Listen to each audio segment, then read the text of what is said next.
3 ildə neçə kimyoterapiya almısan? 3 ildə artıq 23 kimyoterapiya almışam.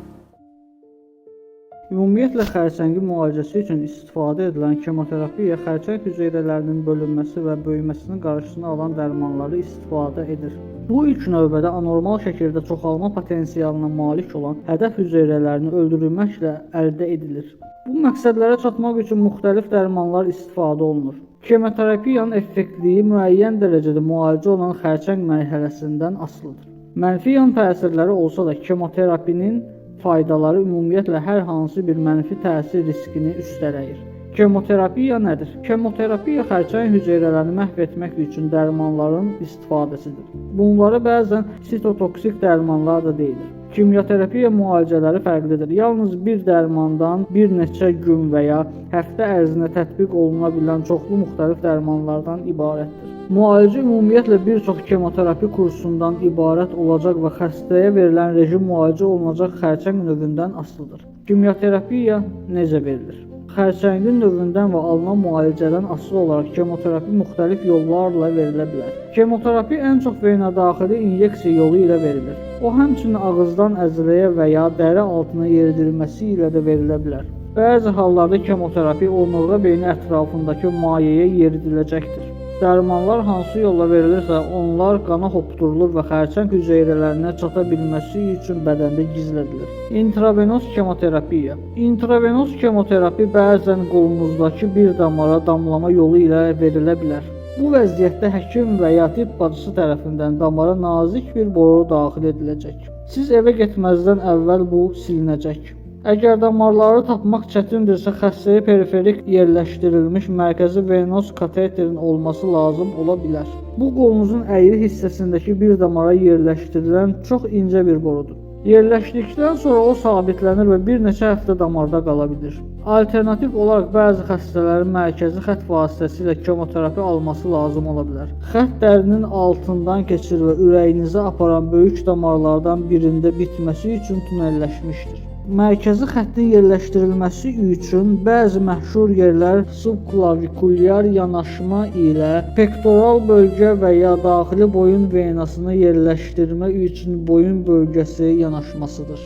Xəstə yüngül sedativ və ya lokal anestezi altında olarkən mərkəzi xətt daxil edilir və müalicə boyu bir neçə həftə yerində qala bilər. Ağızdan kemoterapiya. Kimyoterapiya tabletləri də verilə bilər və evdə qəbul edilə bilər. Müalicəni aparan həkim və ya tibb bacısı reseptə uyğun olaraq dərmanın nə vaxt və necə qəbul edəcəyini göstərəcək. Müalicə planı. Xəstənin müalicəsi və eyni müddəti müalicə olunan xərçəng növündən alınan damarlardan və xərçəngin damarlara reaksiyasından asılı olacaq. Müalicə edən həkim və tibb bacısı müalicənin faydalarını və həmçinin baş verə biləcək yan təsirləri izah etməlidir. Müalicəyə başlamazdan əvvəl həkim və tibb bacısı xəstənin məlumatlı qərar qəbul etmək üçün kemoterapiyanın müsbət və mənfi tərəflərinin bilməsini təmin etməlidir.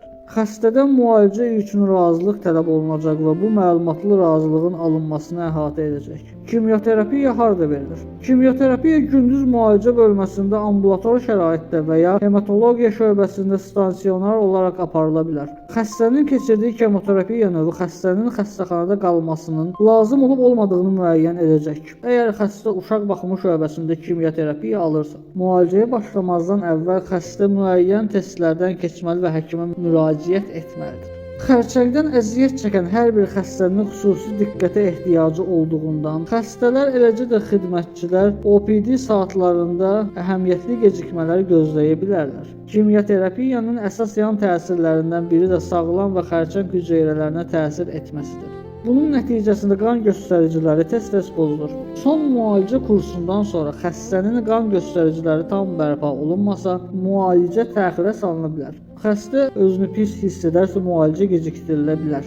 Müalicə edən həkim mütəmadi olaraq xəstənin kemoterapiya reaksiyasını yoxlayacaq. Qan testləri, rentgen və skanların nəticələri xərçəngin müalicəyə necə cavab verdiyini göstərir. Bəzən müalicə planınızı dəyişdirmək lazım ola bilər. Bunun səbəbi xərçəngin həkimin gözlədiyi qədər tez reaksiya verməməsi ola bilər. Kimyoterapiya dərmanlarının dəyişdirilməsi daha yaxşı cavab verə bilər. Kimyoterapiya necə işləyir? Xərçəng hüceyrələri anormal, sürətlə böyüyən və bölünən hüceyrələrdir. Kimyaterapiya dərmanları sürətlə bölünən hüceyrələri öldürür. Təəssüf ki, dərmanlar xərçəng hüceyrələri ilə vücudumuzdakı tük folikullarını, dəri, sümük iliyi və ağzımızın selikli qişası kimi sürətlə bölünən digər hüceyrələr arasında fərqi ayırd edə bilmir. Nəticə etibarilə kimyaterapiya ilə əlaqəli yan təsirlərə səbəb olan da məhz budur. Kimyaterapiyanın yan təsirləri. Kimyaterapiya alan hər kəs yan təsirlərlə qarşılaşmayacaq. Lakin unutmayın ki, əksər yan təsirləri müvəqqətidir və müalicəniz dayandırıldıqdan sonra tədricən yox olacaq. Bir çox müxtəlif kemoterapi rejimləri var. Bəzilərinin spesifik yan təsirləri var. Ən çox görülən yan təsirləri bunlardır: saç tökülməsi, ağız ağrısı, dəri dəyişiklikləri, dad dəyişməsi, bulantı və qusma, bağırsaq vərdişində dəyişikliklər, yorğunluq, yoluxma, qanaxma və göyərmə, sonsuzluq və libidonun azalması. Xəstə müalicənin gedişatını ölçmək üçün kemoterapi zamanı və sonrasında qan testləri və digər müayinələrdən keçəcək. Kimyaterapiya dərmanlarının yan təsirləri ümumiyyətlə müalicə başa çatdıqdan sonra yox olur. Xərçəng nə qədər tez müalicə olunarsa, kimyaterapiyanın müddəti və bununla əlaqədar yan təsirləri daha çox azalır. Bəzi xəstələr kimyaterapiya kursu zamanı rutinlərinə davam edə bilsələr də, bəziləri gündəlik cədvəldə düzəlişlər etməli ola bilərlər. Fərz edin ki, yəni insanlar cəhənnəmi necə düşünür? Bu dünyada cəhənnəmi yaşamaq kimi bir şeydir kimyaterapiya.